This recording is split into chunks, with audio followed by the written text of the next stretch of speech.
Welcome to the DRS Train podcast. This service is the 2024 Australian Grand Prix. I'm your driver Peter Brook, and your hosts today are Nav F1 and returning guest Nedzo's F1 Grid Box. Welcome, gentlemen. Hi, Peter. Good to see a different winner for once. I agree. Yeah, indeed. I mean, Australia, it cooked up something of a storm in the end. A very rare retirement from Max, which gave us this Ferrari 1-2, the first Ferrari 1-2 we've had in over 2 years now. I think the big story, to be honest, of the whole weekend and a very deserved driver of the day is Carlos Sainz.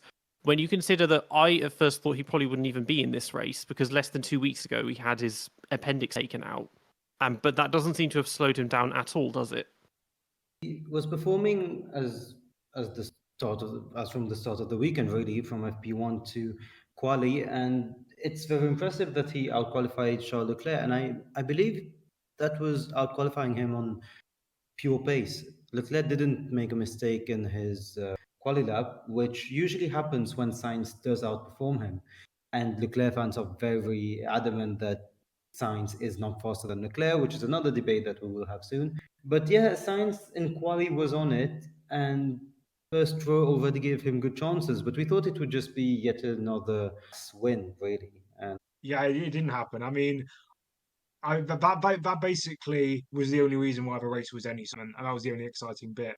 I think, yeah, Max really didn't have a chance to prove his way because even when he started having that issue, I was looking at the gap, and even with DRS, he was losing tenths per second. He was losing tenths down that DRS open. It was really weird. Yeah, I mean, in qualifying, Sainz, I mean, he maybe could have got pole, but he messed up in the final sector because he only improved on Q2 by about 4 or 5 thousandths, whereas Max improved by about 4 or 5 tenths, and got himself below the 1 minute 16 barrier.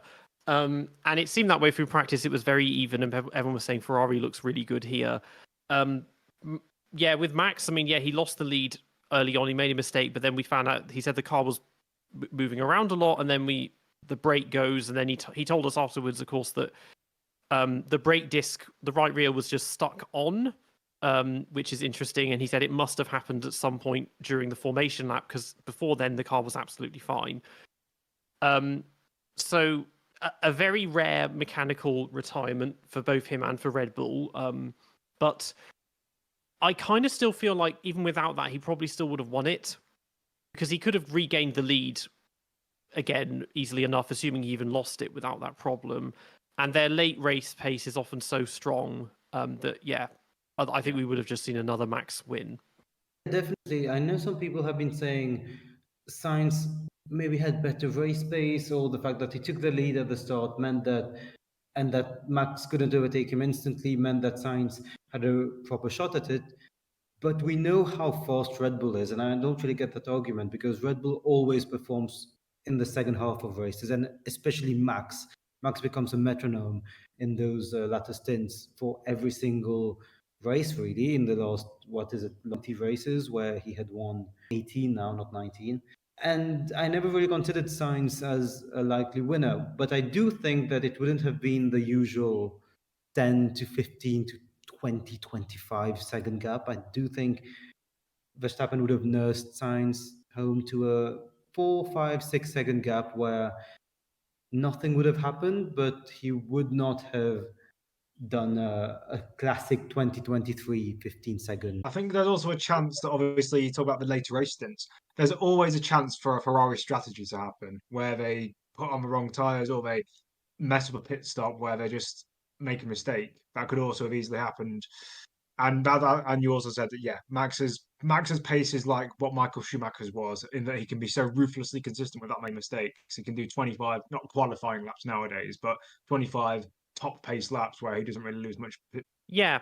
It was. I think there is every reason to believe that they could have messed up. I mean, early on we got the whole from site. Oh, we're doing Plan B on the radio, and I was like, okay, it begins.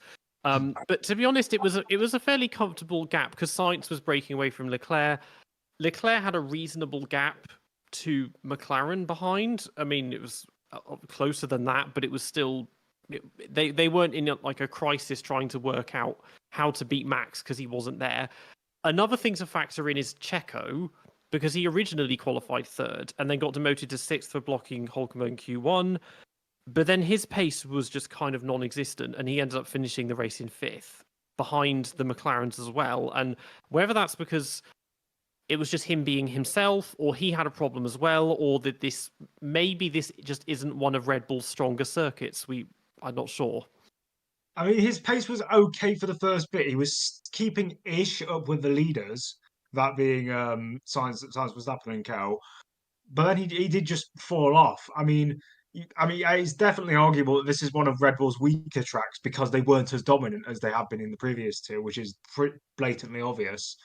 But yeah, it's definitely a shame that Perez couldn't at least try and get some of his reputation back, because I think this is one of those races where it's worsened his reputation rather than gaining it, because he did well in the first two races, or at least not subpar by getting second places. That's the best he could have done.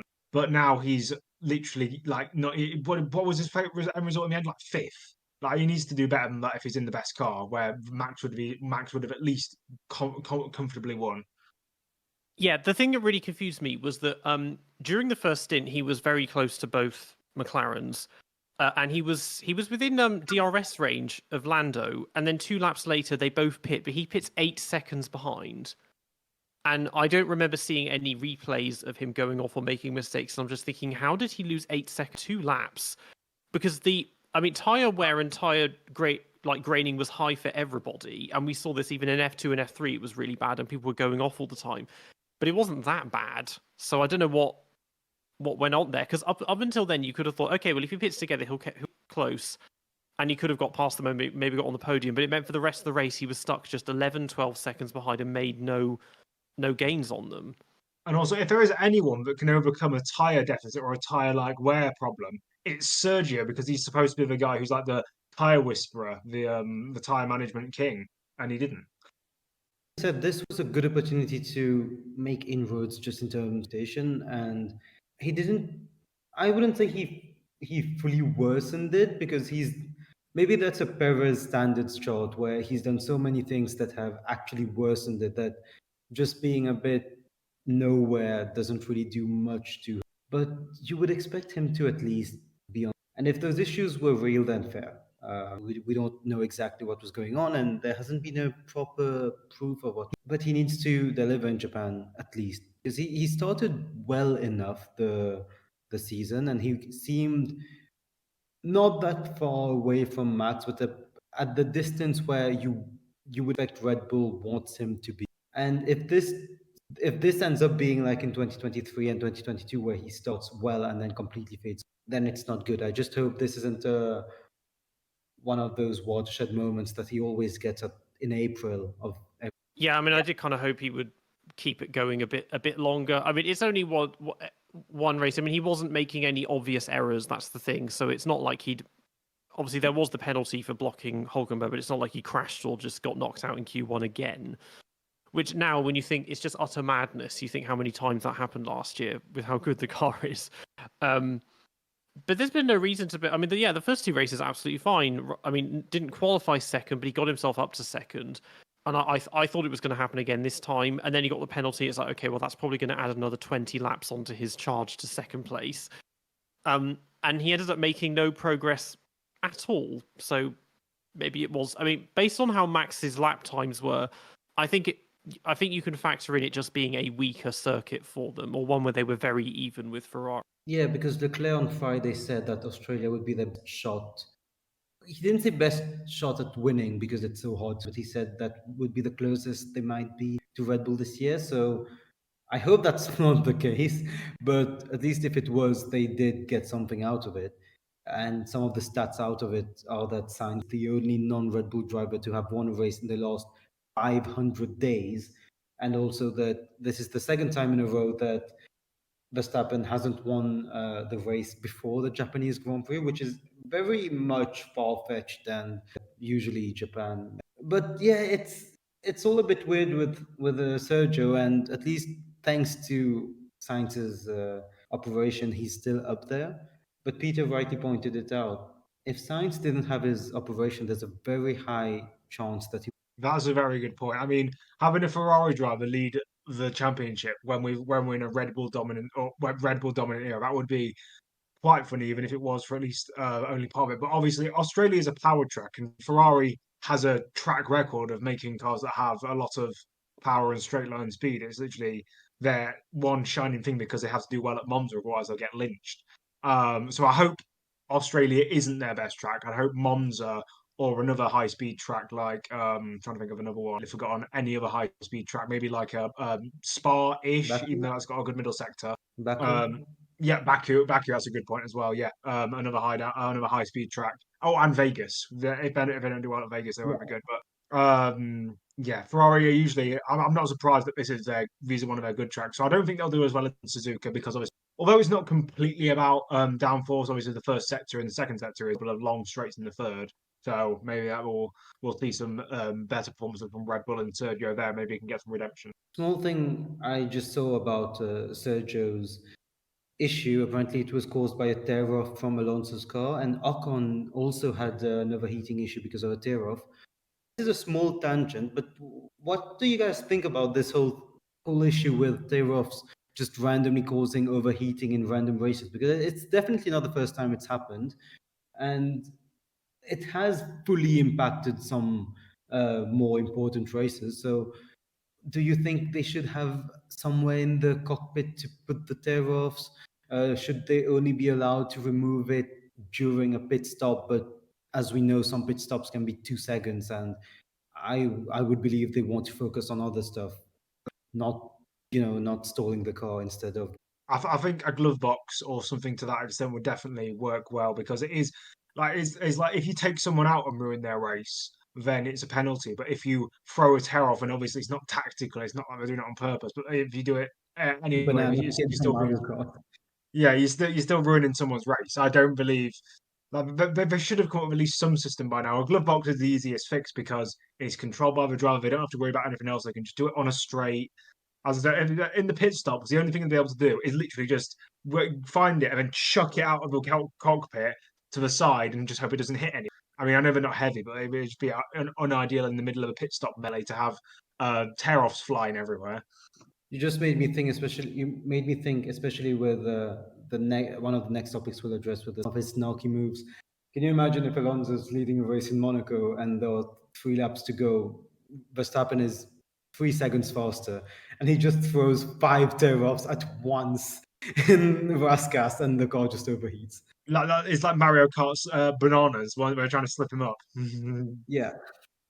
It's amazing how much difference it can make because I understand that if it gets stuck in a brake duct, it blocks that and that's going to make the brakes overheat, and that's what happened to Ocon. But with Checo, it apparently was stuck to the underfloor and cost them 20 points of downforce. It's like, how much difference is it going to make? It's not that big. It's just a thin piece of plastic. Like, it's amazing it has that much disturbance, to be honest. I mean, Martin Brundle, he said that maybe they should make them adhesive and you just stick them to your overalls. You just tear it off and slap it on your chest quickly. Because even if you just dropped it into the cockpit, it's going to float around and stuff and probably get caught under then it would get caught under their feet and mess up the pedals or whatever. I mean, because he did also say that in the past they used to be not designed so well that back in his day you could accidentally tear all of them off at once. And then you're left with the whole race with a dirty visor. No, I mean, Chris Amon did that at one. I mean, we know how Chris Amon nearly won about 5 races. One of those races, he was leading. I think it was at Monza, and he did that tear off with the visor, and he tore the whole thing off, and he had to pit and retire because he literally had he literally had no visor to protect his eyes from being caved in.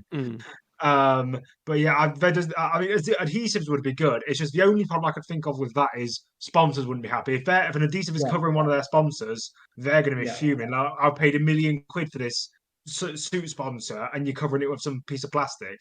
Well, they're transparent, so it doesn't block it from view. But yeah, I think you'd hope that they would understand. I mean, the thing is, the sponsors that.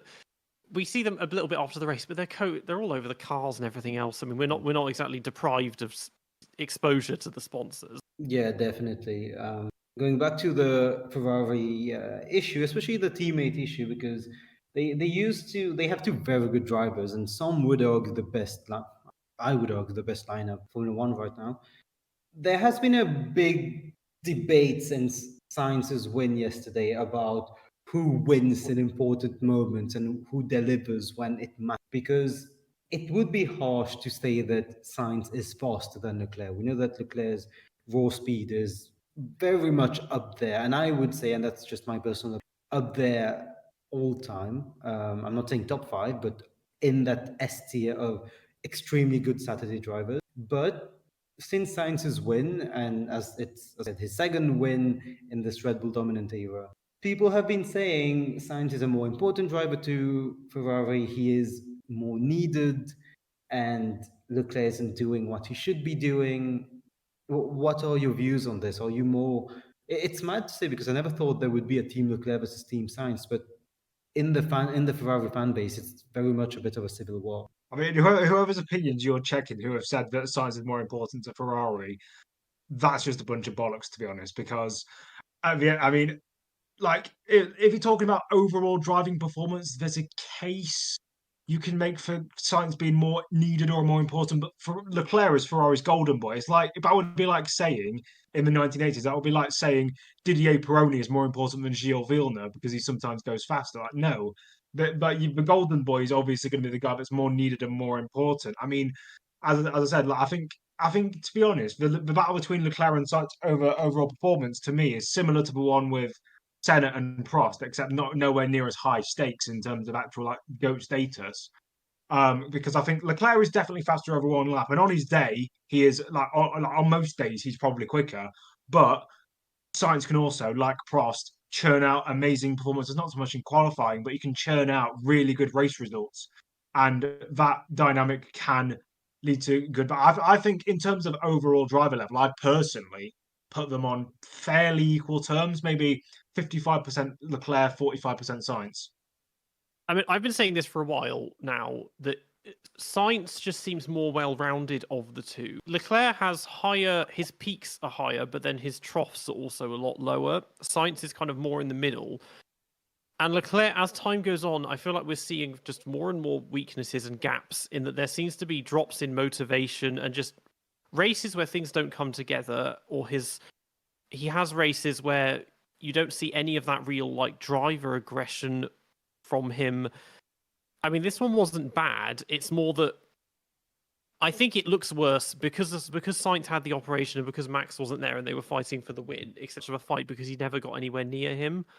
There will be races this year where it's Leclerc that's doing better. Maybe Jeddah would have been one. It's hard to say because Sainz didn't contest it at all. We don't know if he would have beaten him if he'd been there. I think he would have been on the podium at least. But it's just like it just makes me laugh a bit because it's like this is the guy you're getting rid of. Look how he's driving now, and then also look at the guy that you're replacing him with. And yeah, that is a. Oh, sorry, I was about to say. There is a big point to be made about how Sainz is getting gotten rid of, or at least most obviously for 2025. I don't think there's a situation where even if Sainz does really well and outperforms Leclerc this season, I don't think they get Leclerc instead because that would be sacrilege. But I think that I mean I think Sainz is basically doing his.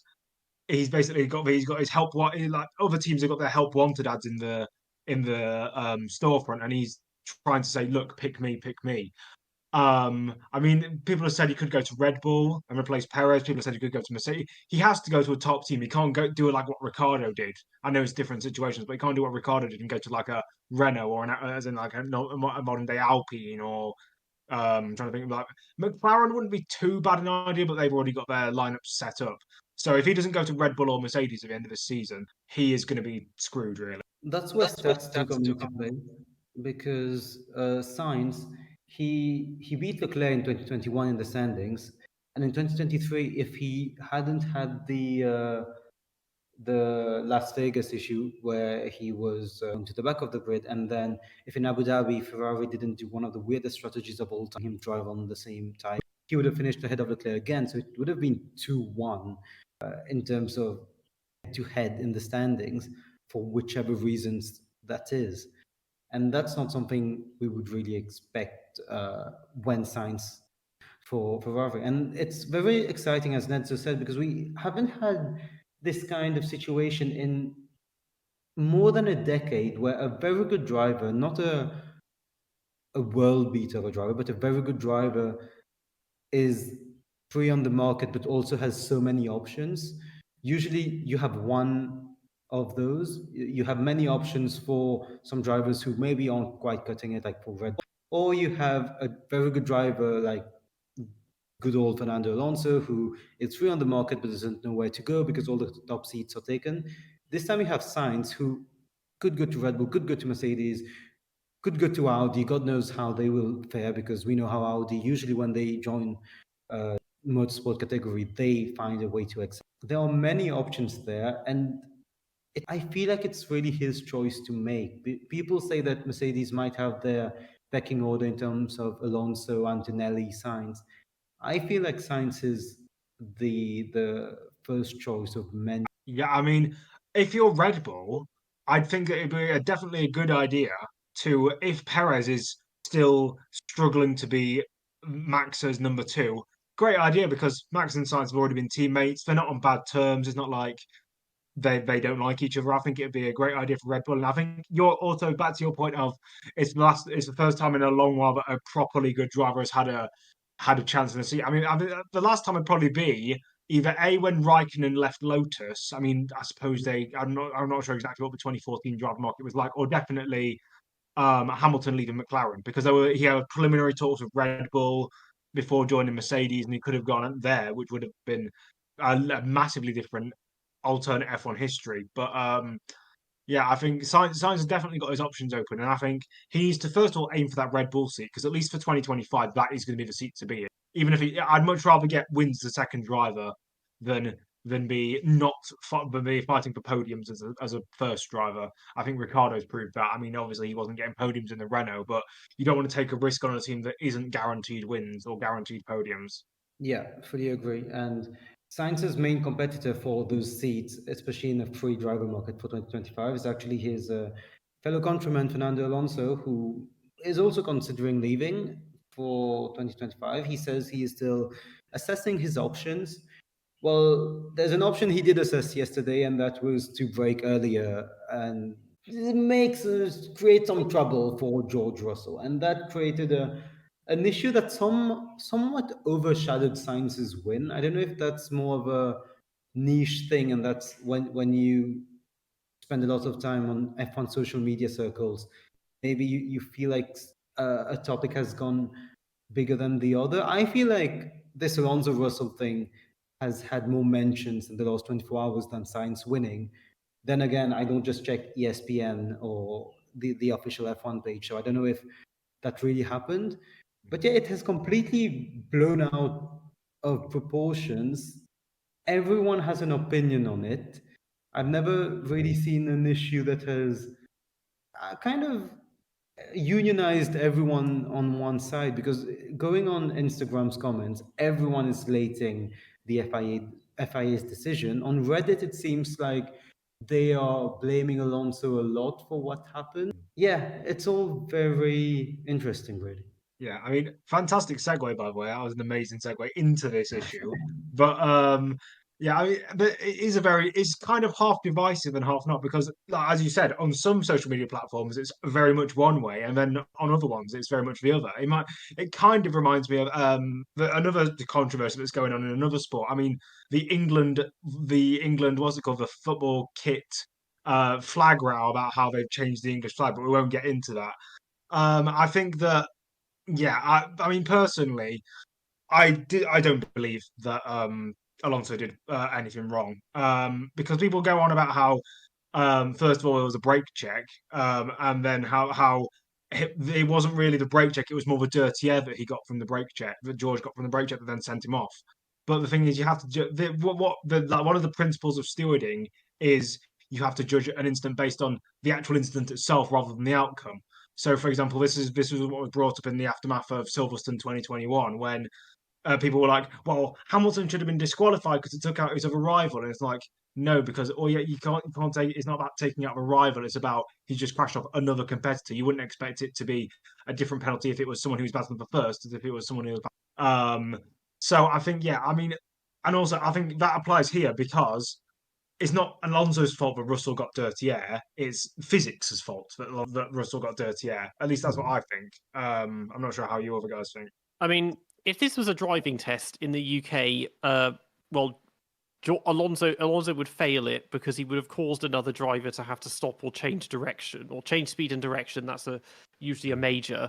Fortunately, this is not public roads. This is racing, and you always have to respond to what the other people do around you. I think the penalty's bullshit, to be honest. I mean, you look at it. If we are to assume that this is a deliberate brake test, it's not a very good one. It's got nothing on, Jeddah 21. I mean, the jury's still out on whether that was a genuine brake test or not, depending on whose side you're on. But with this, it's like, okay, maybe he brakes a little bit earlier, but there was no contact. He didn't even get that close to him, and it's not like George suddenly lost control and was like spinning and went off sideways. He just missed the apex and ends up braking a bit later and then goes off. I mean, it ended up being a very large accident for what was a fairly low speed impact in the end because the car got kind of propped up on its own wheels. And I'm like, okay, Alonso, as Crofty's always called him the wily old fox. He does play games sometimes, and maybe this is a tactic that worked better 20 years ago. I don't know. It was fairly harmless. It wasn't like an obvious brake test to me. This explanation by you just reminded me of a natural brake test, which was Gutierrez at 16, where Gutierrez braked earlier thinking that Alonso was going on the other side. Then Alonso just was shunted into the wall and then barrel rolled into the gravel. I saw that and I thought Alonso died, honestly. But also, that is when that's when a brake test is actually dangerous. And I know that the penalty was given because it's potentially dangerous, and even though it didn't have it on George, it had some adverse effect on what racing should be. It's just a bit too much, especially as I think that Alonso did misjudge the braking bit. I think he did want to brake earlier, and then he realized he braked too early and he had to apply the throttle again. And that's why I do think he messed up.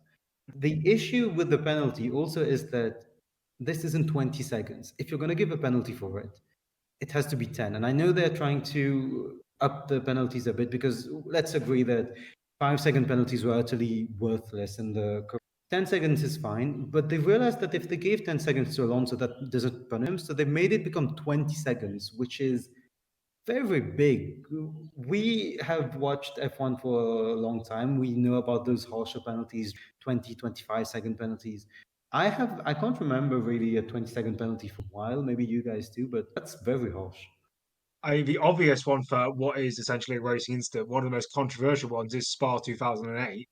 But I suppose is different circumstances. I mean, it is obvious because you made the point of it. It wasn't necessarily the fact that what he did was dangerous. It was the fact it was potentially dangerous. I mean, this is probably my autistic side coming out, but surely if someone's like guilty of a crime, it's not whether they potentially did it; it's whether they actually did the thing.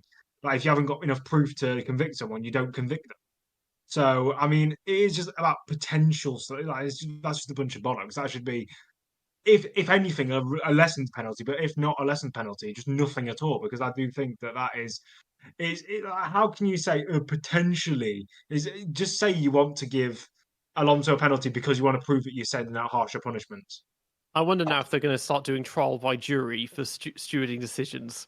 Get one fan from every team to make the jury, and they have to decide, beyond reasonable doubt if they're guilty or not guilty. But you mentioned before that Gutierrez Alonso crash. Little aside, I didn't know that was considered a brake test. I've always assumed it was just a racing incident because, for me, for that to be defined as a brake test, it's a brake test. It would have to be Gutierrez thinking, I'm going to brake early and then you're going to have to slow down so you don't hit me, rather than I'm going to take a line, oh shit, you've taken the same line, now we're going to crash.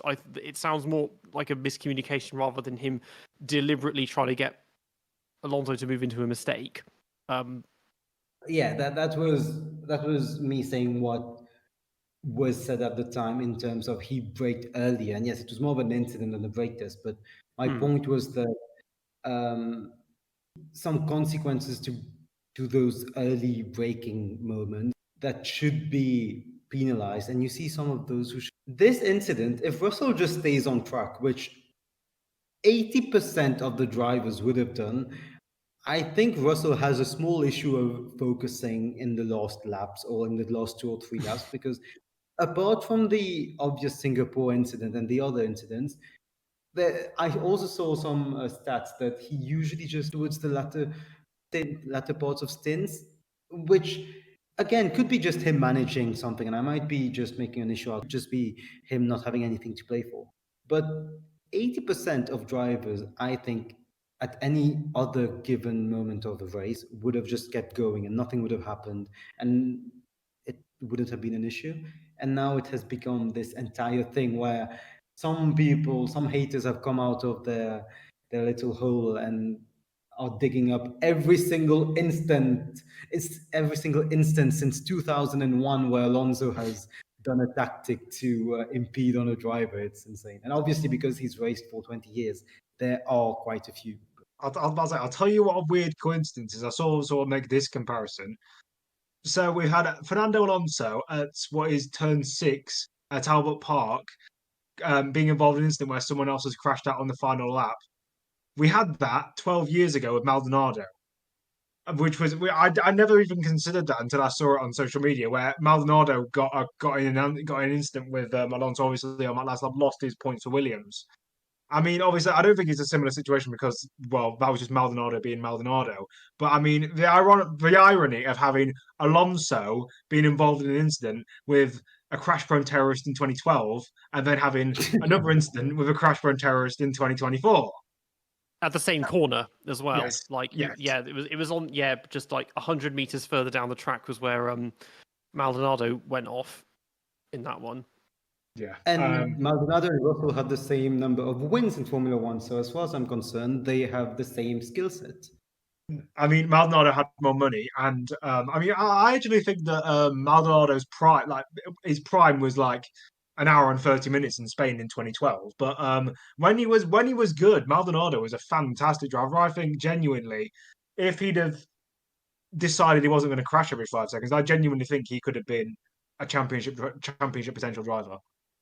That's a big if, firstly. And secondly, yeah, when I see the praise that Kobayashi has had recently, because they just single out moments, because Kobayashi is a very much moments driver.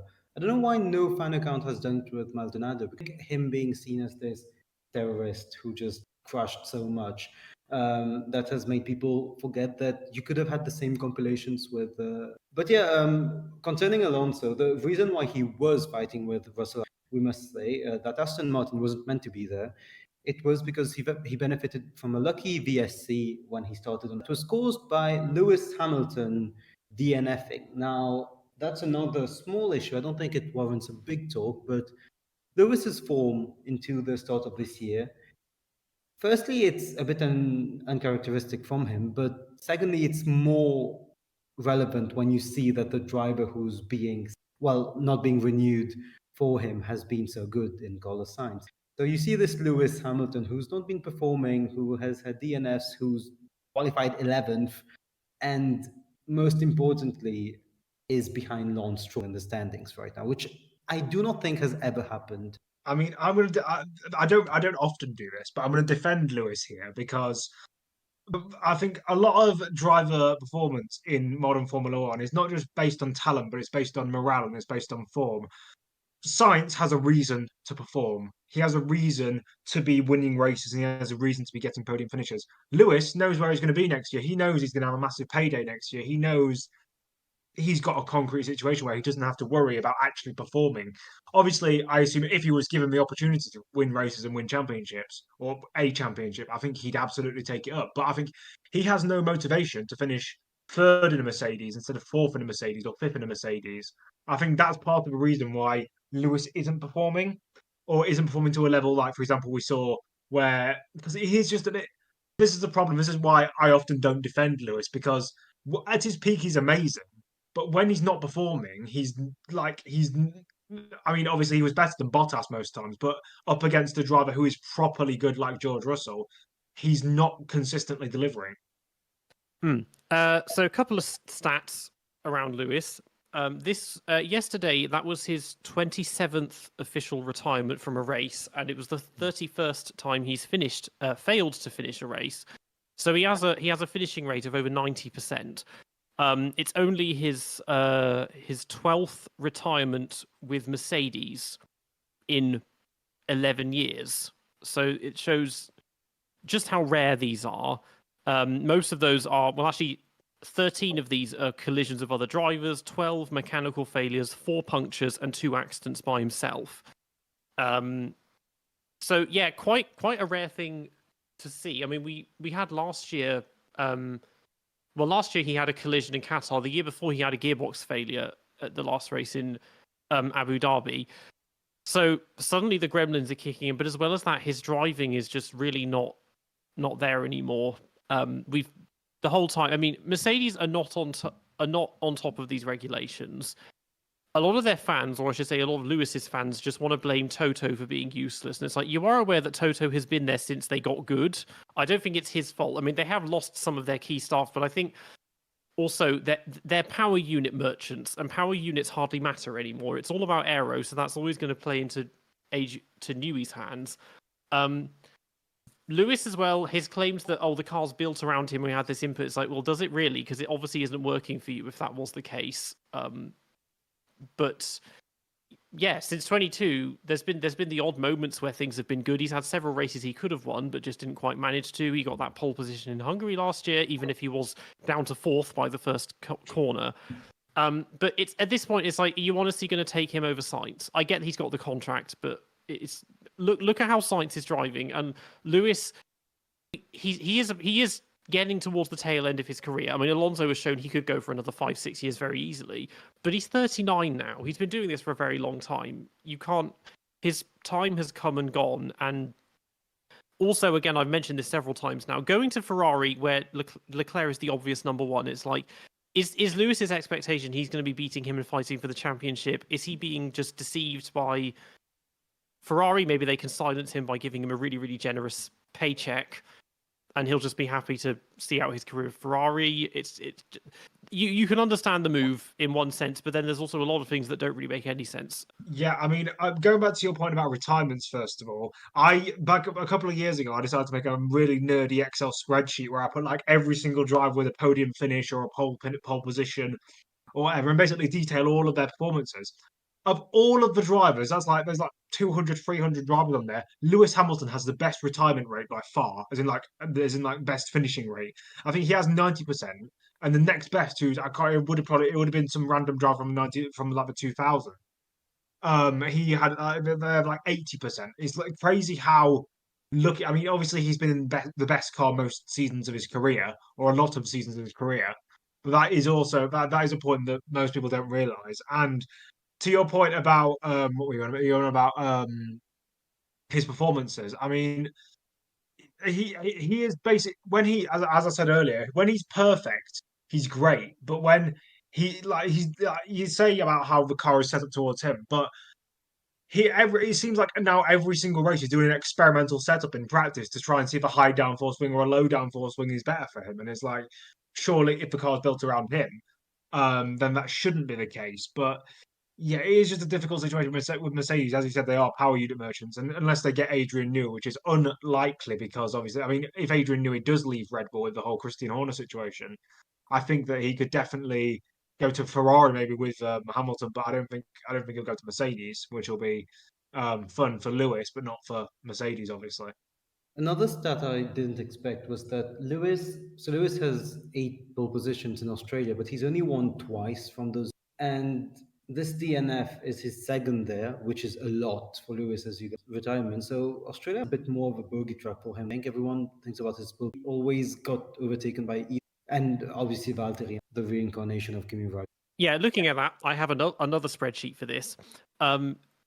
It is one of his weaker circuits. Actually, that and Monaco again is another one he's not brilliant at. I mean, obviously the ones he's really good at is like Silverstone, Hungary, Suzuka, Catalonia, Bahrain, China, Canada. Those are all ones that he's got multiple wins at. But yeah, Albert Park, I mean, he finished second 4 years in a row. And yeah, has 2 wins, and then there's 2 retirements and a disqualification. So that's not brilliant. The only other one he's really notably not good at is Monaco, because he's got 2 wins there. Well, no, 3 wins, but then he's got a run of like 12th, 5th, 6th, 5th, 4th, and then 7th, 8th, 4th in the last 3 years. So there's lots of kind of duds as well. But those are there aren't many. There are very few other tracks other than I guess Interlagos. It's got 3 wins there, but yeah, Albert Park. There is a case to make it. Well, of the ones he's been doing for a long time, I think in the last 3 years, I think we can assume that Jeddah is possibly his weakest circuit ever. But there is a case for Melbourne just not being a good track for him anyway. On Sundays, because 8 pole positions is still. Yeah. Maybe it's because he's really weak at the start of the season and it's always at the beginning. Maybe that's. I mean, one thing that I think of, because obviously you said that Monaco was one of his bogey tracks as well. I mean, there is a point that there are quite a few high-profile drivers who had Monaco as a bogey track. I mean, the one that comes to mind for me is Jim Clark. Jim Clark never got a pole position, never got a race win. I don't think he ever got a fastest lap at Monaco, despite being, in my opinion, the greatest F1 driver of all time. And most fans, I think, who actually know their Formula One would say that if you don't ever get any good results in Monaco, you're not actually that good a driver because it does separate the men from the boys. In terms of their form, like Jim Clark hasn't got any good results there. Maybe that's because Graham Hill was so good there. I mean, trying to think of other drivers. Fangio, I remember seeing Sebastian Vettel doesn't have a great. I mean, didn't he win 2011 and then that's it? Yeah. He won and 2017. He's got 2 wins there. I mean, Fangio obviously, because Monaco was off the calendar from 52 until 54. So Fangio, or 51 until 54, sorry. So Fangio wouldn't have had a great record there anyway. But I don't think he even had. I think he only got the win there in 1950 because it was Trintignant in 55. Well, that was the one where half the field got taken out by a wave that hit the track to back. Yeah, because swept the cars into the water. Yeah, because Fangio saw that happened in the 1937 race, and so he knew what was coming for some reason. Somehow, that's just Fangio thing. But yeah, I mean, very... Graham Hill was Mr. Monaco. He got 5 wins. Senna got 6 wins, famously at Monaco. Schumacher, probably has several. I mean, 94 definitely. I can't remember half the other races that he. I'm trying to think. 97, I think he got because it was his redemption 46. 96, he crashed. 98, he crashed into Wirtz. 06 was when he cheated in qualifying. 04, he crashed into Montoya. He probably won the others, but I can't think on top of my head. Pole in 2012, or the pole that was not to be. Yeah. We went from a German legend to a German driver who we need to celebrate for having gotten P9. Because now I tried my hardest to find a segue from your Monaco tangent to Haas. I thought you were going to talk about Vettel doing this WEC test then for a second. It was so hard. For 2 entire minutes, I was like, how do I go from Monaco to Haas? So, Haas, double points for them in Australia, which is, again, such a big topic, which no one is really talking about because as soon as the race ended, Sainz was the topic, and then usually you start looking at the other drivers in that P8 to P12 area after that whole commotion, and then everyone's talking about Alonso's penalty. But yeah, Haas P9 and P10, they definitely have good race pace. We started hearing about it after, honestly, after FP2 of Bahrain, people were talking about it. It was Haas we were waiting to see. And yeah, generally they have good race pace, even though they didn't do great in quali this time. Nico Hülkenberg, who usually shines and gets into Q3 out of nowhere, well, he still found a way to go from, what was it, P17 to P9? And that's just amazing, really. Kevin Magnussen this time following him to a point. After that whole controversy regarding Magnussen, so we didn't have an episode for the Jet, but after that controversy regarding Magnussen's defense, my personal opinion was that it was way too much. But it's good to see that Haas bounced back to just make a statement in much fairer conditions. It's just such a feel-good story to see them actually doing something, because we slated them all year last year for not having done anything. So it's always good to see them there.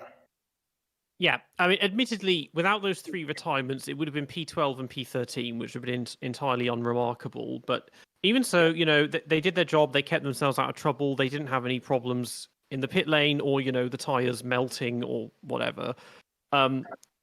it seems that even if they've gone more conservative, I don't know, they've sorted the tyre wear out. The car's not any faster, but at least they've sorted tyre wear out, so that's given them a platform to build from. Maybe getting rid of Gunter was what solved the problem. I don't know, because he was there at the race. He did the post race. Everyone loved it. Yeah, which are very odd. I mean, for me, it's like, okay, they're not going to let this go. He's not gone anytime soon. He's going to be around for a very long time because people just kind of are obsessed with him. But otherwise, yeah, I mean, I don't remember seeing a little. I mean, we saw them battling a bit with Alpine in the race because they were running very long stints. But yeah, it seems like they've got on top of that, and they stand to do far better than they did last year. I mean, they were kind of just media. That's something I don't remember watching them in the race, which is why I've been a bit quiet in this bit. But I think they do. I think they do need to have a plan or something for 2025 because obviously they are kind of a nothing team, and now people are starting to talk about Andretti and Audi and a couple of other like entries. I think they're starting. I think people are starting to ask why are they in F1 and why aren't Andretti or another big corporation in? And yeah, I think also Hulkenberg and Magnussen are in a bit of a sticky situation because, or maybe not Hulkenberg, because Hulkenberg has a tendency to pull out really good performances when he needs. But Magnussen especially, because if he doesn't perform well this year, I think that they'll put Ollie Behrman in that seat for next year. Even if Behrman, obviously, he's not had the best start to his F2 season, but even if Behrman only gets a top 5, I genuinely think that they'll just put him straight in that seat. Yeah, because Magnussen is, for me, one of the drivers who's the most gone from Sargent is the obvious one, but Magnussen is gone. And to everyone who is listening and thinks Magnussen was the driver of the day in Jeddah, no. Like, you're not driver of the day when you have 20 seconds of penalties. You dive on Tsunoda to make a gap, and then you nearly throw Albon out of the race and yourself in a high-speed corner to again open up a gap. Yes, he got Hulkenberg a point, but I cannot understand how he was being praised for that. And then you see some of the same people who are like, oh, Alonso has brake checked Russell. No, Alonso braked earlier, but Magnussen literally dive bombing people to make them lose seconds. But yeah, Komatsu seems happy with the pace. Hulkenberg seems to have really taken an edge on Magnussen. They ordered the drivers to swap. Hulkenberg is just that much faster at the moment. There's also a discussion to be had on Hulkenberg. Where does he go? Audi seems like an obvious option because German driver to a German team and he's experienced and he's good. So I think that's the obvious one, not Sainz. Yeah, he deserves a shot at something better. But he's also 30, 8? Yeah, he's a big question mark. And he will forever be a big question mark. And I mean, yeah, I was just about to say about how you were thinking of. If I was Hulkenberg, I don't think I'd even be thinking about moving away from Haas because I don't think he'd get a seat elsewhere. I don't. I mean, apart from I think Audi is the only shot he's got at a seat elsewhere because I think every other team knows what he's capable of and they know you're going to get nothing more than you expect. You're going to get consistent points, but nothing. If you are like an upper midfield team, you're going to get consistent points and nothing else really. You're not going to get any spectacular drives. If you do get a spectacular drive, you're going to bottle it midway through anyway. But yeah, and I think unless Audi comes in and they're instantly good, I don't think. I think that elusive podium for Hulkenberg will never come. And yeah, I think him and obviously I think he's fine in that seat for now. I think he'll just keep going at Haas until eventually some other person comes through. But I do think that Magnussen, along with people like Ricardo and Sargent and co, he needs to book his ideas up or he's going to get dropped. Yeah, I mean, it seemed like from the beginning of the season, it's been kind of a shoe-in that Behrman's going to have a seat next year because they set him up for 6 FP1 sessions, and you don't do that unless you're investing a lot in them because even like Jack Doohan doesn't get that much, an Alpine. And yeah, then we saw the Jeddah, he was very good, finished P6, but in Formula 2, he's been kind of useless so far. He's right down near the bottom of the standings. There was quite a significant gap between him and Kimi Antonelli this weekend. He did his famous 360 turn. So that doesn't look brilliant. For him, it's still probably a better choice than either Hulkenberg or Magnussen just because he's so much younger. Those two are in the latter stages, it kind of makes me think of Alesi and Berger having that very long stint as teammates because they were two of the oldest. I mean, they were the most experienced driver lineup for a few years at Ferrari and Benetton. There's not, you just may as well get rid of one of them because they're being stable but not remarkable at the moment. And for me, the driver who needs to be axed is Kevin, unfortunately. And yeah, Haas were not the only backmarkers to score points. Finished P8 after qualifying P8, and then was promoted to P7 after Alonso's penalty.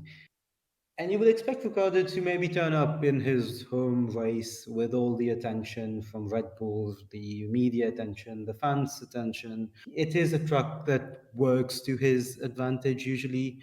He obviously had this incredible 2014 quali where he qualified second, Vettel qualified 12th, and that was one of the biggest statements I remember from a new driver to new team. But no, what we saw was Ricciardo being dropping out in Q1. He should have made it out of Q1, but he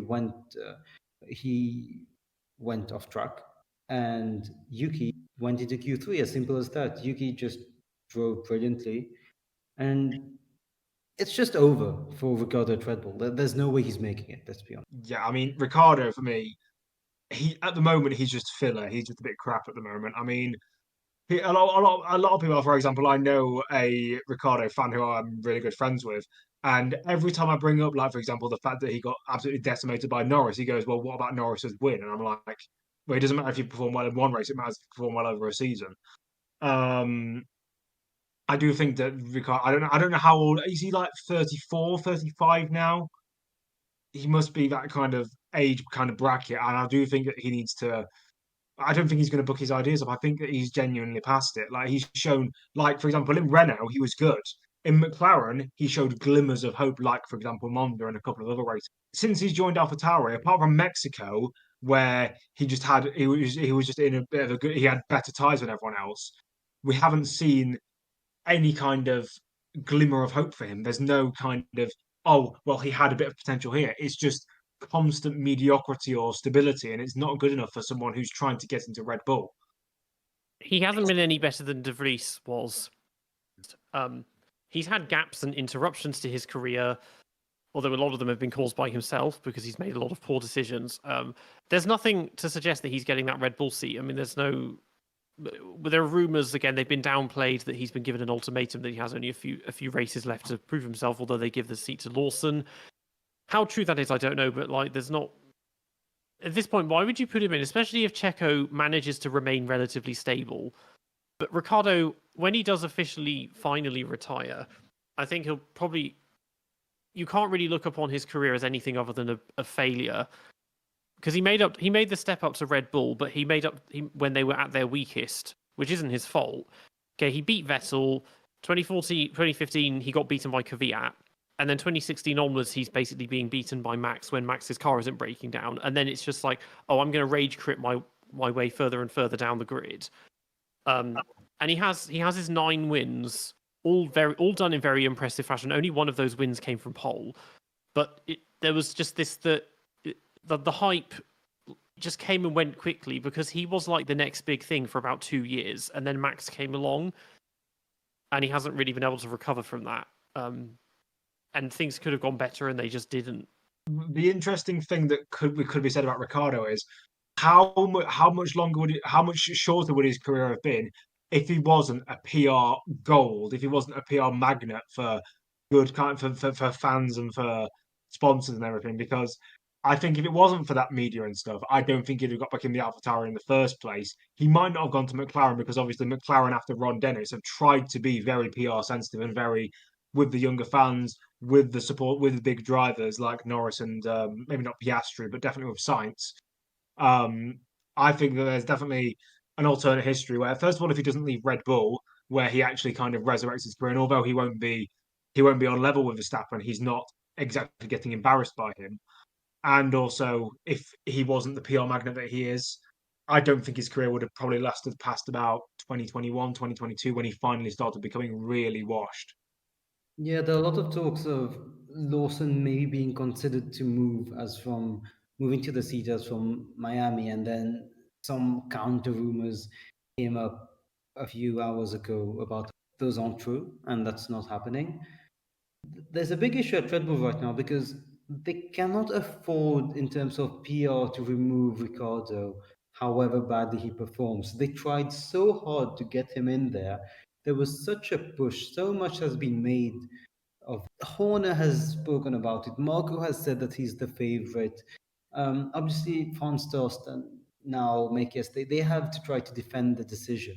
Even if Ricardo has to be dropped, it cannot happen because it would completely demolish reputation and just everything that they tried to make about Ricardo. So it's nearly safer to just let Ricardo just flop this season than to drop him again.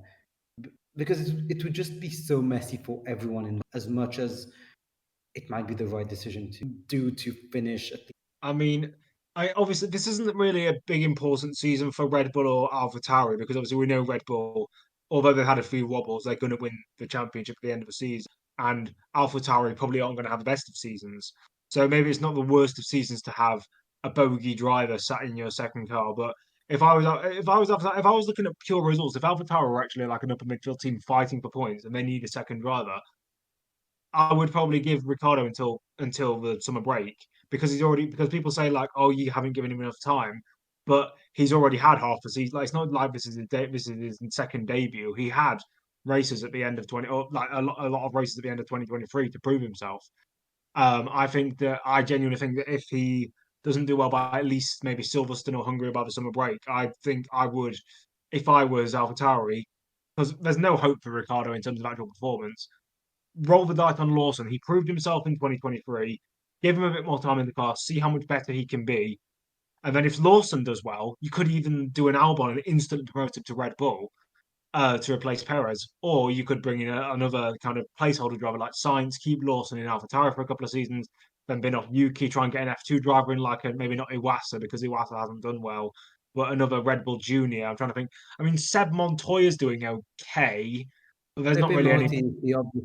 Pepe Marti and Isaac Hadjar have been doing really well because Hadjar basically won both Formula 2 races. Pepe Marti, as a rookie, has been doing well. I do feel like those two are doing better than expected, and Red Bull might have an issue there because I don't think anyone really expected the junior team to be delivering as they as they have done so far. I mean, yeah, I mean, for me, because I'm a bit of a Bearman fan, I think that Isaac Hadjar is a bit of a big nosed cunt. But I don't really I don't really see the hype in Hadjar because he was like 12th in last year's standings in F2, and this year, yeah, he's got a win, but he's taken like ages to get it, and he deserved the penalty in at the start of a sprint because when you make a move, I know he did it instinctively, but you have to still take the penalty if someone's there when you're going for a move. It was a bit idiotic, and yeah, I think if he'd have been a bit more apprehensive. I mean, I know you're not as an F2 driver, you're never apprehensive because you're always trying to go for higher positions because you're like 12 years old and you don't know how to race people side by side. But if I was him, you've got to be more apprehensive in that situation. I find it interesting that people use the just give him timeline with Ricardo when he's been doing this for 13 years now, especially when you're not allowed to use the just give him timeline with Logan Sargent, who's been here for just over a year. It shows it's less to do with actually how they're driving, and it's a lot more to do with popularity contests, I think. We see this even with Stroll. People are still saying Stroll needs time. It's like, how much more time are we going to give him? He's been here for 7 years now. Like, honestly. Yeah, clearly. For me, Ricardo's biggest contribution in the last 3 years and a half has actually been to contribute to the record of Lando Norris by getting that win. Because without that season, Norris should have had that win, and Ricardo took that away, slash, maybe wouldn't have kept it without team orders, which leads us to Norris's podium this weekend. Takes him to 14 podiums without a win, new record beating Nick Heidfeld's previous one.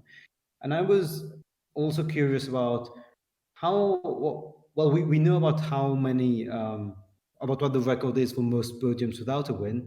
I always wondered what was the record for the driver who had the most podiums until a win, and that's Mika Hakkinen with 15. So Lando is not even far from that, and that's very likely it would. I mean, actually, bringing up Mika is a really good point because Mika had a couple of seasons in not a race winning car, but in a podium finishing upper midfield car like Lando's had. And he never got, and even with the RNG retirement rate of the 1990s, Mika never really got a chance until the end of 1997 when Villeneuve or when Schumacher decided to commit terrorism on Villeneuve. So, I mean, that's also. I mean, there are a couple of drivers. Obviously, Heidfeld was an upper midfield driver who never really got a chance in the top car. Stefan Johansson was the same. I'm trying to think of any of it. Like Grosjean, admittedly, was more. I think Grosjean's had a better chance to win than any of the drivers we mentioned before, like Heidfeld or Johansson, because even with Johansson with the RNG retirement rate in the 80s, still never got a win, which is a bit baffling actually. But I think Norris really needs to get a win. Maybe not by the end of this season, because obviously I think it's unfair to say with how Red Bull are doing. But that's the problem because the modern day retirement rates are so bulletproof, and McLaren isn't ever really the second best team. Lando's not going to get a win in the next in the near future. Yeah, I mean today he was faster than it was controversial that they used team orders to make Oscar past him to have Oscar let him pass. He was not a better strategy. Yeah, he was faster, got the podium. Still not fast enough to come anywhere near winning, to be honest. But they're still hovering around that third fastest bracket roughly. It's relatively close. I mean, yesterday even the gaps were rather bigger, but it's a relatively close battle for third with McLaren, Aston Martin, and Mercedes. But we'll see if there's a. It could happen this year. It just seems like Oscar tends to find those opportunities better on the rare occasion that they come. I will say, which is you wouldn't expect the less experienced driver to be more clutch in a team, but I do think Oscar does take his chances better than Lando does, which is what I think surprised most people in last season when McLaren got quick. Oscar followed Lando right the way home and sometimes beat him. He beat him. He had Spa where we were like he could genuinely he won the sprint race. People obviously before Verstappen just danced off into the distance, people thought Oscar could genuinely win this and it could be a massive surprise. And Oscar, there was never any races where you looked at him and went, "That's a bad performance from him," because it is very surprising how he's just managed to get into F1 and instantly perform. And you don't usually see that with rookies. Like even like Ollie Behrman, we saw with him. Everyone was praising him, like, "Oh my god, he's got P7 in the Ferrari after qualifying P8. He's done such a good job with that experience." Whereas Oscar, people never really talked about him at the start. Not obviously not the start of 2023 because McLaren were dog shit. But then when they did get good, people were saying, "Yeah, he's good," but they weren't putting him on the same level as Norris, which I think it's arguable that it's a similar situation to Leclerc and Sainz, where it's 55% Leclerc and 45% Sainz. I'd say in terms of pure driving performance, it's probably 55% Norris, 45% Piastri. Piastri has this issue where Norris is very fast, and I think we're discovering how maybe that's the experience, maybe that's the comparison now with Oscar. But I feel like some people underrated him because he was seen as a benefiter of British bias, as someone that fangirls love because he's funny and quirky and whatever, because he's McLaren's golden boy. But he is genuinely fast, and especially in quali, we remember his mistakes, and yes, he does make mistakes. For example, he did, but he is very fast, and there's a reason why Red Bull won. And it's good that they're giving time to Piastri because he is extremely good. And no one says they're giving him time because it just seems logical. There's another driver who is not being given time, and he will be out of the seat this year. And he was actually out of the seat this weekend because they just threw him out of his car to put good old Alex Albon in there. Logan Sargent, who didn't crash his car, but they told him, "Yeah, you're just going to sit in the garage." To watch Alex try to get a point, and to be fair, Alex tried his hardest, wasn't too far away from it. What are your views on this? Should Williams have had a chassis that they can put on fast? Because I'm not too sure what happened. Did they not have a chassis, or was the car destroyed as to not to repair? I think the issue was that they didn't have a third chassis. Yeah, they didn't have a third chassis in. I mean, they've had problems. Obviously, I saw a video the other week saying that all their parts and stuff that they have available for their car, like to see the inventory they have in the actual car. It's all on an Excel spreadsheet. Like thousands of parts are on an Excel spreadsheet, and I thought that was like so outdated. I mean, James Vowles has talked about the outdated technologies, and I think that's definitely the smoking gun of their lack of preparation. Because if they got it's got Logan Sargent not being able to race because they can't prepare a car for him, that's not fair. I mean, I'm mixed on the whole should they have given Albon Logan's car, because I think the same people who say, well, Albon's a faster driver, he should have just got it on principle, are also probably the same people that look at when Mark Webber had to give up his front wing to Sebastian Vettel and Silverstone in 2010 and look at that like it's a sacrilegious thing that Red Bull should have never done.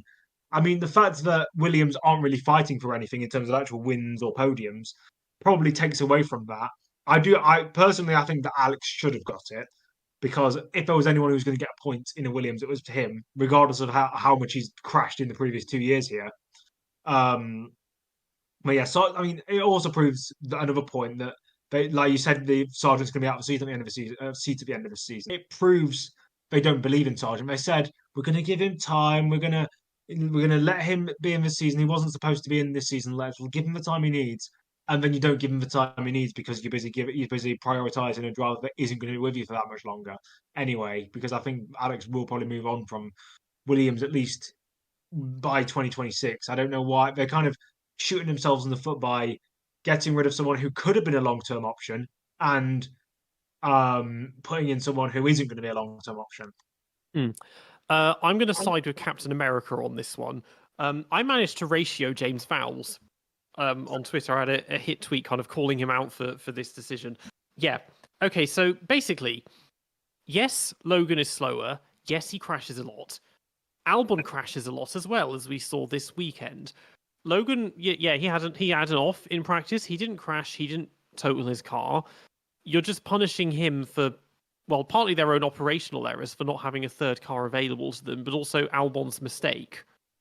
And it's like, to me, that is just bang out of order, particularly when, as I suspected, he didn't score points. He finished 11th, which would have been 12th without George's retirement at the end, and would have been 14th without the Max and Lewis. So it's like they're just not really contending for points at all at the moment. Had Sargent started the race, assuming there were no errors on his front, he probably would have finished about 15th, 14th, 15th. I mean, he would have been ahead of the Saubers, I think, with their botched pit stops.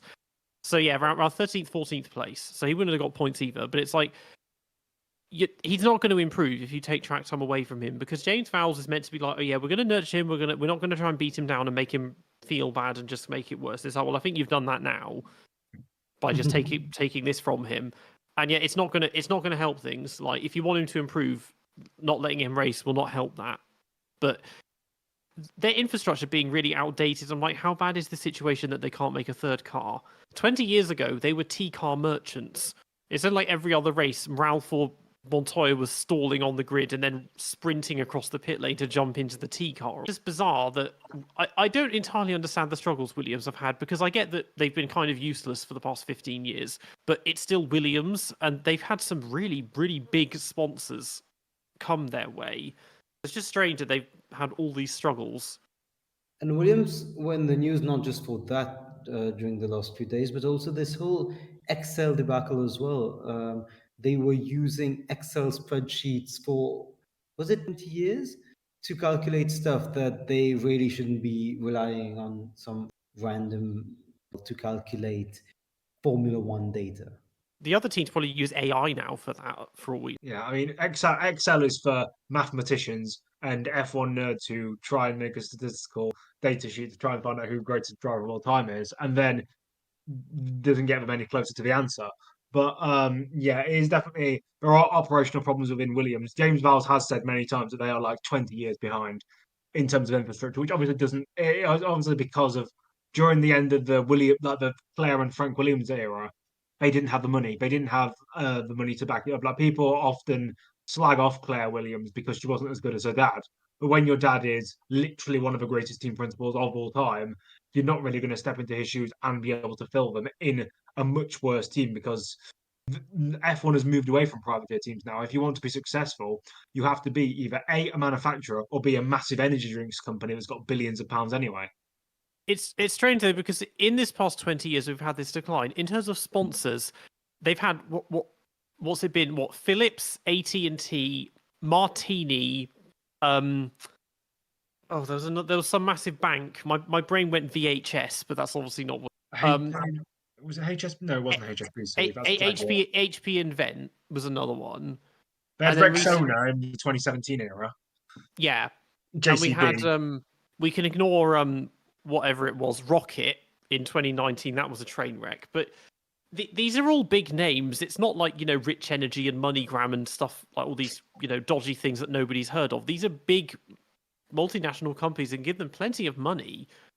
So I don't get what the struggle is. Maybe it's just, I don't know.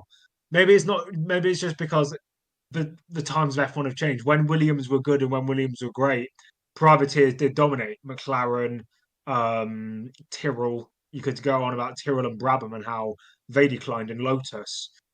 They are just kind of from a bygone era. And I've got, of course, Derrilton are trying to change that. Derrilton haven't changed the team's name to Derrilton Capital F1, which is probably the best thing they could have done. But they're trying to help the team grow. And I think James Vowles, obviously, he's made. I think this is the first properly controversial and bad decision he's made in terms of the PR front. But James Vowles comes across as someone who's very sensible and pragmatic about the situation he's in. And I think if they keep with him and if they keep with how he goes, I think they could genuinely turn into a midfield threat because this is going to be the lowest of the low. They've said that this is going to be the hardest season they're going to have because they made it harder for themselves in the short term to make it better in the long term. And I hope that is the case, and they're not just saying that to try and cover their blushes if they do badly. And there's also the issue of we see Andretti not being given access to Formula 1. Most people would think they would turn up with 3 chassis. Most people would think that they would use the correct. So it's a bit harsh to see Andretti being shut down. Williams, we love them, but then I'd argue that in terms of value to Formula One, Stake and Haas are worse off, and I think we should get rid of those before we even touch. But yeah, I don't think the Andretti decision was for what they said was, they wouldn't provide value to us. It was purely political because it will be because they don't want to upset the other teams. The other teams want a bigger part. They're greedy, and it's not a case of it's certain teams are greedy. It's a case of they want the extra 10, 20 million that will be provided by having not having 10 teams, having 10 teams instead of 11. If it was based on pure merit, Andretti would be in F1 or would be in F1 by 2025 or 2026. But it's not based on merit; it's based on politics. F1 has been and always will be about politics, especially in. So I think that we all hoped for Andretti to be accepted into F1, but I was definitely obviously I didn't want Andretti to be rejected, but I was never going to be surprised if Andretti were rejected. Yeah, the Williams is also saved by 2 utterly hopeless teams behind have more and more infrastructure and better. I don't have more than 10 seconds to say them. Alpine again, hopeless. Ocon celebrated getting into Q2, saying it was a massive win, and I think he thought it sounded better than it. He thought he was being all positive, but it just sounded a bit tragic. And Stake, Kick, whatever, Sauber, they just had more pit stop issues. Yeah, them too. There's not much to say. They will get a point. I do think they will get a point. That's the main thing, but it was hopeless in Australia. Maybe Ocon thinks he's driving for Manor again, where making Q2 is a huge achievement, and finishing 15th is a Herculean effort from them. But yeah, not much to say. That is a very good point. I mean, I have a feeling that Alpine is going to go the Toyota way. Big manufacturer, obviously. I don't think it's as much spending compared to everyone else. Obviously, with the cost cap, they literally can't do as much spending as Toyota did in comparison to everyone else. But yeah, Alpine, they're just mismanaging themselves. They get rid of Otmar Safnauer, who, as much as I don't like him, and as much as I think he can be a bit of a self-centered prick sometimes, he was guiding them in the right direction. And then they fire him, and then the next season, I'm not sure, was it 2022 or 2023 when they got rid of Otmar? It was last season, wasn't there? Mm. Well, yeah, they got rid of him last season, and all of a sudden they're just dog shit. They should have stuck with their guns that's a problem with Toyota. They never stuck with their guns. They always went for mediocre drivers. I wouldn't call Ocon and Gasly mediocre, but they never like if they want to become, like they said, constructors champions and drivers champions, they needed to keep Alonso, which they didn't because they burned a bridge with him because they didn't offer him a long-term contract, which is stupid because Alonso was still doing just fine and wasn't showing any signs of aging. And they should have tried to build a team around someone who's at least a race. I mean, obviously they are race winners, but they're one-time race winners. They should have tried to build build it around someone like a Sainz if he came to them, which he never will because he's not stupid.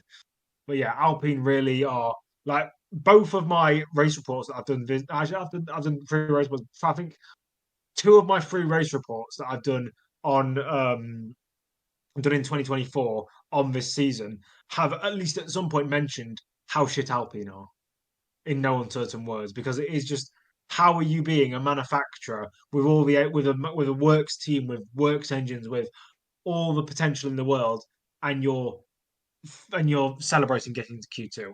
Yeah, there's just nothing attractive about them at the moment. The same with Sauber. Sauber are just that they're not to paraphrase the FIA, they're not adding any value to the drivers aren't doing anything interesting. I mean, Joe is trying. Like for him, the race was kind of going okay until he had his pit stops messed up. But Bottas was invisible the whole time. But then by releasing that Uber car share advert, he's probably extended his tenure by about 5 years.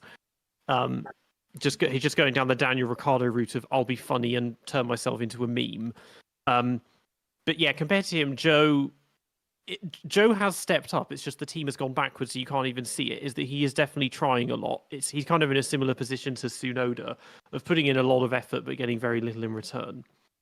Good term. That's a very good point because Joe is invisible to the TV cameras, but he has been trying to work a lot, and it's very likely that he will be out of the seat. But technically, he shouldn't, at least from what we've seen this year. But it's going to be very hard for him to. Bottas will probably keep the seat, and Joe will be out when Bottas is. Put it so well, he's going down the Daniel route. I think Joe is quite underrated because you got to think, like, you look at all the other meet, like for example, Sonoda is up against Ricardo, who I think we've collectively agreed isn't that good anymore. But Joe is up against Bottas, who, I mean, obviously we haven't seen him up against a different yardstick other than Joe or Hamilton, because obviously that's not really a great. There's a bit of a step off in performance between, but I do think that Joe has proved himself against what is a multiple-time pole sitter and a multiple-time race winner who has proven that on his day he can match and beat Lewis Hamilton.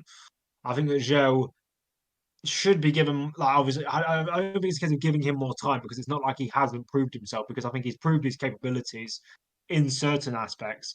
It's just he doesn't produce them because the car isn't there for him. Like Sauber or Alfa Romeo over the last few seasons have just been a mediocre team that no one considers.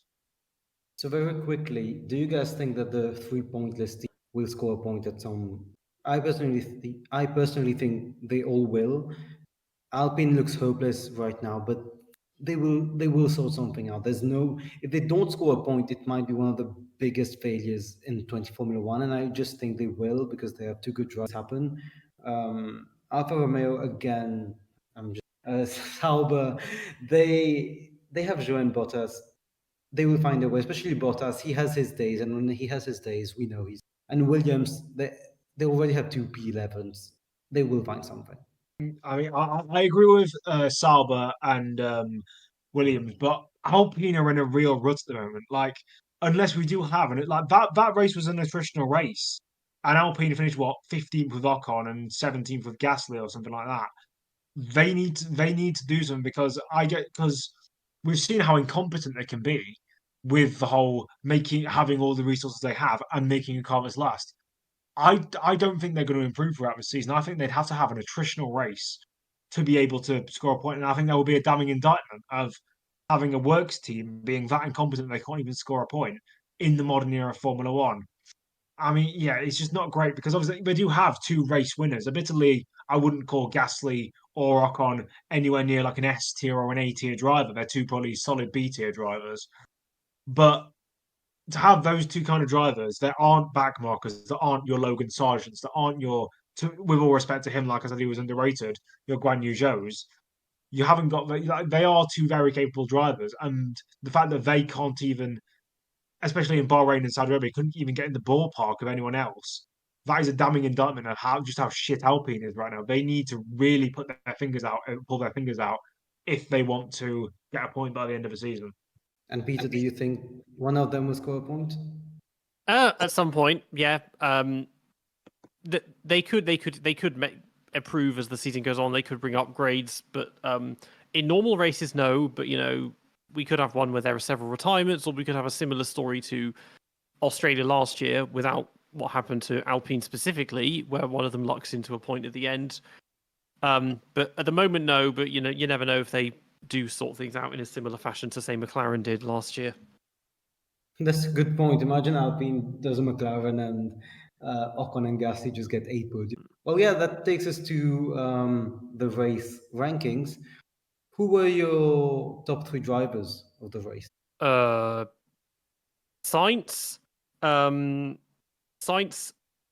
Tsunoda, I'm going to say. I need to look at the results again. I might do the same thing, so don't worry. Because mine are Sainz, Tsunoda, and Hülkenberg. I'll say Sainz, Tsunoda, and Lando. I'm going to go and have a look at the results as well because I have completely. Actually, I'll do it on my phone. I've completely forgotten who did what. I think Sainz is definitely a shoe-in. I think if anyone doesn't say that they're a bit stupid, let me just get my. This is great preparation, everyone. 2024 Australian Grand Prix. I would say. Let me just get the results. Let me see Let me see who's out of position considering their car. I mean, Stroll's an underrated shout. He did okay, and he wasn't exactly terrible. I mean, obviously, Fernando, apart from penalties, also up there. I think I'll probably go with whatever one of you said, which was Sainz, Tsunoda, and I'll go with Lando. I can't not go with those two, and then maybe Lando. Maybe even I might just go Stroll. Actually, screw it. Good call to put Lance. Who was your flop of the race then? Because we can go for anything here. I would just say the FIA because they made a huge issue. There wasn't a driver who was particularly bad. I mean, Ricciardo had no pace. Lewis retired, but yeah, FIA. I'd argue George or Sergio. I mean, I might say Albon because Bins totals his car, has given his teammates' car to get points in, and then doesn't get points. Yeah, that's a good point. I mean, we could also say that another option for the flop of the race was the Sauber pit crew because they're amazing and they do 2 shite pit stops. I mean, yeah, it was just not very good. I mean, another thing that we haven't even focused, the George accident was the radio after he had the accident because he was screaming red flag, red flag. I'm in the middle of a track down the radio, not realizing that yes, he was on his side, but he was on the side that has all the bodywork on protecting him. If it was like driver's side to the flipped over to the track, I'd be like, fair enough, he's seen cars come towards him, but he's literally got the protection of what is nowadays probably a ton of metal keeping him safe. I mean, he had the floor, so yeah. I saw other opinions that if he was hit, he could have flipped in the air, but I don't think that would have happened. Those cars are too heavy for, especially at that corner where it's high speed, but it's not a straight. He wouldn't have flipped in the air. It would have just been a big bulge. But I can see why George was scared, of course. And also the point of one, there's a halo, so even if he did flip into the air, it wouldn't be a big worry. And also something that most people don't consider is how the amount of bendy straights we have now in Formula One, where they're not fully straight. So if someone does have an accident and you can't see it because you're coming round a corner flat out, there's a problem. That's like, for example, the reason why we had the accident with Gasly and Norris in Miami 2022 was because the straight isn't straight and Gasly accidentally veered into Lando. That wouldn't have happened if that was fully straight. Yeah, I think there was the reason Russell was so scared is you never really see an F1 driver not see around them. Like every time they're hit, they can still see what's happening around. Or if they can't see it, it's because they're in a wall. I think the fear was because you never really see a driver just not have any idea what's going on around them. Yeah, he couldn't see any cars. He could have heard them, I guess, but that would have been about it. Yeah, you can't exactly look over your shoulder in a modern F1 car and go, "Oh, look, is there someone? Oh, yeah, there's someone coming at me." Yeah, can't really do that anymore because of all the restraints and the 6-point harnesses. But yeah, I mean, yeah, it's just not great. I mean, he said he was calling for a red flag. A red flag would have done nothing different to a virtual safety car on the final lap. If it was like lap 37, I'd be like, fair enough.